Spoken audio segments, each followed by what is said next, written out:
You know what's funny? Not haha funny, but that sick, twisted kind of funny that makes you want to scream until your throat bleeds. I used to think I knew what betrayal felt like. I used to think I understood pain. I was wrong. So devastatingly, catastrophically wrong. And if you're watching this right now, if you're sitting there thinking your life is perfect, thinking your spouse would never, could never, let me tell you something. Before you click away, before you scroll past, because this seems too dark, too impossible, too much like a nightmare that only happens to other people, stay with me. Because 3 years ago, I was you. I was the idiot who believed in fairy tales. I was the fool who thought love conquered all. But I'm getting ahead of myself. Let me take you back to the night that shattered everything I thought I knew about the man I married. The night I discovered that the father of my child, the man I'd trusted with every breath in my body, had been methodically, carefully, deliberately trying to murder us both. It was 3:17 in the morning when I woke up. I remember the exact time because I stared at that clock for a full minute, trying to figure out what had pulled me from sleep. The house was silent. Too silent. You know that feeling when something's just off? When every instinct in your body is screaming that danger is close, but you can't see it yet? That's where I was. Lying in our king-sized bed with the Egyptian cotton sheets Marcus insisted we needed, in our beautiful lakeside home that everyone envied, feeling like prey. I should have trusted that instinct immediately. But no, I was Sarah Mitchell, the woman who always gave people the benefit of the doubt, the woman who made excuses, the woman who was about to discover that being trusting doesn't make you virtuous. It makes you a target.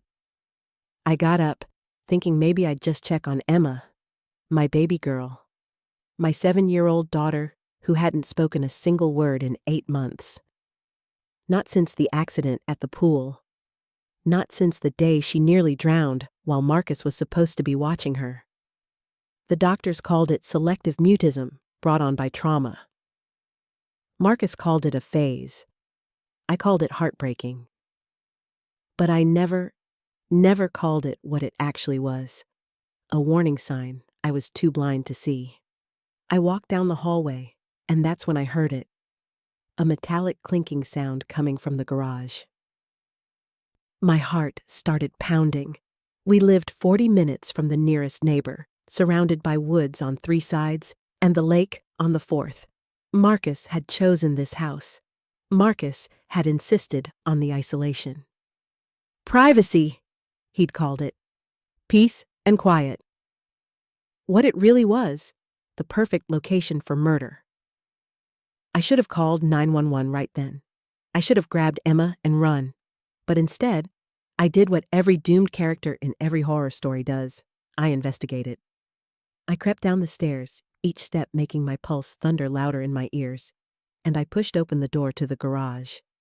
There he was, my husband, my partner of 9 years, the man who'd proposed on a beach in Santorini and cried at our wedding. He was crouched beside my car with a wrench in his hand and a flashlight clenched between his teeth, doing something underneath the chassis. Marcus? My voice came out small, confused. What are you doing? He jerked up so fast he hit his head on the undercarriage. The flashlight fell and rolled across the concrete, its beams spinning crazy shadows across the walls. For just a split second, maybe half a heartbeat, I saw something in his eyes that I'd never seen before. Something cold, something calculating, something that looked almost like annoyance that he'd been caught. Then it was gone, replaced by that charming smile I'd fallen in love with. Baby, God, you scared me. I couldn't sleep, thought I heard a weird noise from your car earlier. Just checking the brake lines, making sure everything's safe. You know how worried I get about you driving these mountain roads. The mountain roads. The winding, treacherous mountain roads I had to take every day to get Emma to her therapy appointments in town. The roads with those steep drop-offs and thin guardrails that had already claimed 3 lives in the past year. He was checking my brake lines at 3 in the morning. "Go back to bed," he said, standing up and wiping his hands on a rag. "Everything's fine.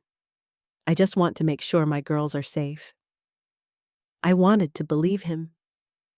Oh God, how desperately I wanted to believe him, but something made me look down at that wrench in his hand, at the way he was standing between me and my car, at the bead of sweat on his forehead, even though the garage was ice cold.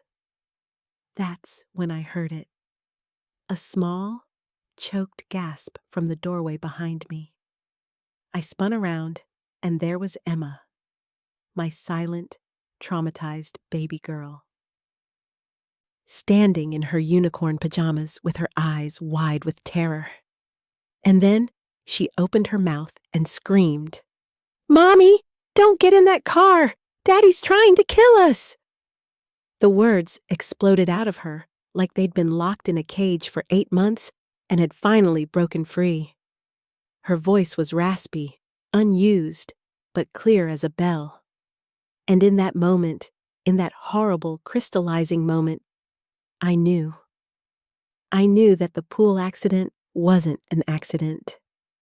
I knew that Emma hadn't been traumatized into silence.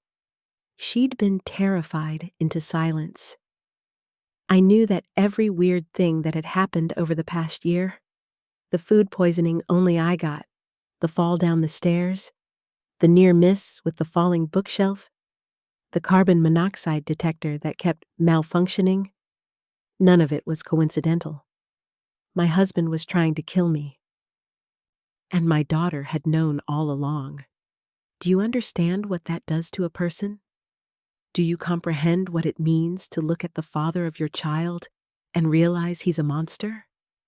That every kiss was a lie? That every "I love you" was just a countdown to murder? Marcus's face changed. The mask finally dropped completely. "Emma, sweetheart," he said, and his voice was so calm it made my skin crawl. "Why don't you go back to bed? Mommy and I need to talk." But I was already moving. I grabbed Emma and backed toward the door to the house, keeping my eyes on him the entire time. "Don't you dare come near us," I said, and I barely recognized my own voice. It was feral, protective, the voice of a mother who would burn the world down to save her child. "Sarah, don't be ridiculous. She's confused. The trauma." "Liar!" Emma screamed. "You held me under the water. You held me under until I stopped fighting, and then you pulled me up and told everyone I fell in.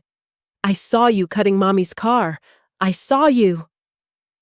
I slammed the door between us and ran. I grabbed my phone from the kitchen counter and my keys to the spare car, Marcus's car, the one he hadn't been tampering with, and I buckled Emma into the back seat with shaking hands. "Mommy, I'm sorry I didn't tell you before," she sobbed. "He said if I ever talked again, he'd finish what he started. He said he'd make it look like another accident and no one would ever know." My 7-year-old daughter, living in terror for 8 months, carrying that burden alone. Because of him. I drove to the police station breaking every speed limit, and I told them everything. But here's the thing about men like Marcus. They're prepared. They're always 3 steps ahead. When the police searched my car the next morning, the brake lines were fine. Perfect, actually. "Recently serviced," the mechanic said. And Marcus had an explanation for everything. He'd heard a noise. He'd been checking. He'd found a loose connection and tightened it. He'd saved my life, actually. Wasn't he wonderful? And Emma? Well, she'd been traumatized. Clearly she was confused, mixing up memories, creating false narratives as a coping mechanism. That's what the child psychologist Marcus hired said. The one he was paying $500 an hour. But I knew. Emma knew. And that's when the real nightmare began. Because you see, I'd shown my hand. Marcus knew that we suspected, and a cornered predator is the most dangerous kind. Subscribe now. Don't miss how this unfolds. If you skip this part, you'll regret it when you hear what happened next. The police couldn't help us without evidence, so I started gathering it myself. I installed hidden cameras. I kept a journal. I documented every strange occurrence, every odd coincidence, every time Marcus's stories didn't quite add up. And what I found made my blood run cold. I found emails, hundreds of them, to a woman named Amanda Reeves, his co-worker, his mistress, his accomplice. They'd been planning this for over a year, and the emails laid it all out in sickening detail. Once she's gone, we'll wait 6 months, then get married. The life insurance is $2.5 million. We can start over somewhere warm. The kid's the problem. She saw too much at the pool. We might need to stage something for her too. Make it look like grief drove her to it. A child suicide. Tragic, but believable. They were going to kill my daughter. They were going to murder my baby and make it look like she'd taken her own life because she missed me too much. I printed everything. I made copies. I sent it all to a lawyer friend who kept it in a safe deposit box with instructions to go to the police if anything happened to me. And then I made a decision. I was going to stay. I was going to play the perfect, unsuspecting wife. Because I needed more. I needed irrefutable proof. I needed to catch him in the act, on camera, with witnesses. I needed to make sure that when this was over, Marcus would never see daylight again. So I went home. I apologized for overreacting. I told him Emma was getting confused, mixing up dreams and reality. I watched him relax, watched him think he'd won, and all the while, I was planning. The first real attack came 2 weeks later. I was in the basement doing laundry when I smelled it. That sweet, almost fruity smell of carbon monoxide. The detector started shrieking, but when I tried to open the basement door, it was jammed. Locked from the outside. I could hear Marcus upstairs on the phone. "Yes, Amanda, I'm sure. She's down there now. The furnace is pumping it in full blast. By the time I discover her, it'll be too late. Tragic malfunction. These old houses, you know." But what Marcus didn't know was that I'd installed a second hidden camera in the basement. And I'd told Emma that if I wasn't upstairs in 20 minutes, she should call 911 and then run to the neighbor's house, the one 40 minutes away that we'd practiced getting to through the woods. I broke the small basement window with a metal pipe and screamed for help. The fresh air probably saved my life. And when the fire department arrived 8 minutes later, they found Marcus standing outside, frantic with worry, claiming he'd just discovered I was trapped. But they also found the furnace had been manually overridden. Someone had deliberately flooded the basement with carbon monoxide and then locked the door. Marcus claimed it must have been a malfunction. That the door sometimes stuck. That he'd been in the shower and hadn't heard anything. The police were starting to pay attention now. But they needed more. The second attack came on the lake. Marcus suggested a family boating trip. "To rebuild trust," he said with that snake's smile. I knew it was a trap, so I wore a life jacket. I made sure Emma wore hers. And I brought my phone in a waterproof case, set to record video. We got half a mile from shore when Marcus said he needed to check something with the motor. He told Emma to come help him. And I saw him position her near the edge, saw his hand move toward her back, saw the calculation in his eyes. "Emma, come here right now!" I screamed, and she ran to me. Marcus's face twisted with rage. "You're ruining everything!" he snarled. "Everything! Do you know how long I've been planning this? How carefully I've set this up? You were supposed to die 6 months ago. But no, you had to start suspecting. You had to make this complicated. I had my phone pointed right at him, recording every word. I never loved you, he continued, his voice dripping with venom. You were a means to an end, a walking paycheck. And that brat of yours was just collateral damage. Do you know how easy it would be to tip this boat right now? To hold you both under until you stop fighting? It's deep here. They'd never find the bodies. He moved toward us, and I did the only thing I could think of.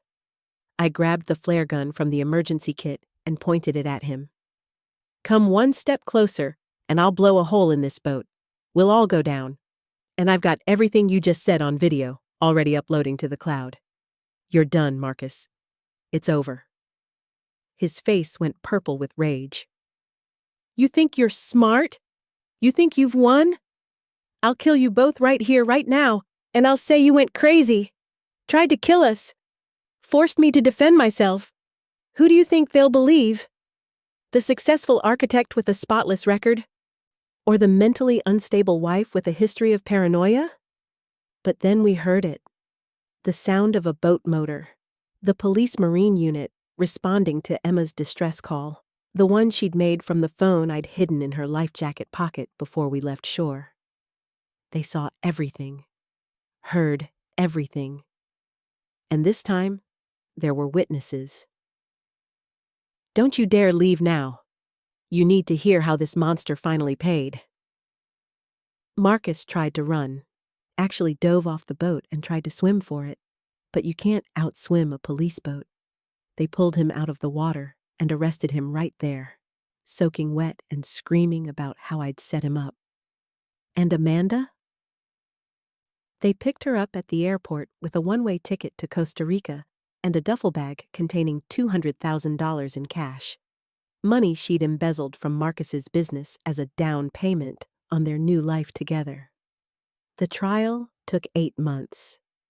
8 months of reliving every horrible moment.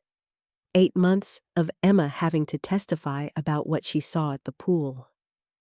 8 months of sitting across a courtroom from the man I'd once loved and seeing absolutely no remorse in his eyes. The evidence was overwhelming. The emails, the video from the boat, the basement camera footage, the forensic analysis of my car that showed someone had tampered with it, then fixed it. The testimony from Emma's therapist about how terrified she'd been. The phone records showing Marcus and Amanda's constant communication. The life insurance policy Marcus had increased to $2.5 million just 6 months before the first accident. The prosecutor called it one of the most cold-blooded, premeditated murder conspiracies she'd ever seen. The jury took 4 hours to find him guilty on all counts. Attempted murder, conspiracy to commit murder, attempted murder of a child, fraud, assault. The list went on and on. Marcus got life without parole. Amanda got 25 years. And I got to stand there in that courtroom and watch both of them realize they'd lost everything. But you know what the worst part is? Even now, even after everything, there's a small part of me, a tiny, damaged part, that mourns the man I thought he was. The man who never existed. The phantom husband who was always just a mask over a monster. 6 months after the trial, I got a call from the prison. Marcus had been found dead in his cell. They called it suicide, but the other inmates told a different story. Apparently, even in prison, trying to murder a child makes you a target. Justice has many faces. I wish I could say I felt nothing, but the truth? I was relieved. Relieved that Emma would never have to fear him getting parole. Relieved that we could finally, truly move on. We moved to the city, away from that lakeside house of horrors that I sold for pennies on the dollar because I couldn't stand to spend another second there. Emma goes to therapy twice a week, and she talks now. God, does she talk. She talks about everything. The trauma, the fear, the nightmares. But also about her hopes, her dreams, her future. We adopted a dog, a big German shepherd named Justice. Because I wanted Emma to have a protector, something that would die before it let anyone hurt her. We live in a small apartment with 3 deadbolts on the door and a security system that could protect Fort Knox. We're not rich anymore. The legal fees ate through most of my savings. But we're alive. We're safe. We're free. And every night, when I tuck Emma into bed, I look at her beautiful face, and I think about how close I came to losing her. How close we both came to being statistics. How close Marcus came to getting away with it. Voice trembling with emotion. So why am I telling you all of this? Why am I ripping open these wounds and bleeding all over the internet for strangers to see? Because somewhere out there, someone is watching this and recognizing something. Maybe it's the way their partner isolated them from friends and family. Maybe it's the string of accidents that seem a little too convenient. Maybe it's the sick feeling in their gut that something isn't right. Maybe it's their child who's acting strange, withdrawn, terrified. And if that's you, if any of this is resonating in a way that makes your skin prickle and your heart race, please, please listen to me. Trust your instincts. Document everything. Tell someone. Get out. Because men like Marcus don't stop. They don't change. They don't suddenly develop a conscience. They escalate. And next time, you might not be lucky enough to have a daughter who breaks her silence in time. I was an idiot for trusting him for so long. I was a fool for not seeing the signs earlier. I was negligent for putting my daughter in danger. I carry that guilt every single day, but I'm sharing my story because if it saves even one person, if it makes even one viewer take action to protect themselves or someone they love, then maybe all of this pain will have meant something. You know what Emma said to me last week? We were making pancakes, her favorite, and out of nowhere, she looked up at me and said, "Mommy, I'm glad you didn't get in that car." I'm glad too, baby. I'm so, so glad. And if you made it this far, if you stuck with me through this entire nightmare, I need you to do something for me. I need you to subscribe to this channel. I need you to subscribe because I'm going to keep telling these stories. Stories of survival, stories of women who escaped monsters in human skin, stories that might save your life or the life of someone you love. Hit that subscribe button. Turn on notifications, share your thoughts about the video. Because the only way we fight back against predators like Marcus is by exposing them, by refusing to be silent, by standing together. And leave a comment. Tell me if this resonated with you. Tell me your story if you feel safe doing so. Or just tell me you're glad we survived. Because some days, when the nightmares are bad and Emma wakes up crying, I need to remember that we're not alone, that other people understand, that our pain has purpose. Don't you dare feel guilty if you don't subscribe. But if you skip past this, if you move on to the next entertaining video without taking this seriously, remember this moment if something ever feels off in your own life. Remember that I'm here, that this community is here, that you don't have to face it alone. We survived. You can too, but only if you're willing to see the truth, no matter how painful it is. My name is Sarah Mitchell. I was almost murdered by my husband. But I'm still here, and I'm not staying silent anymore. Thank you for watching.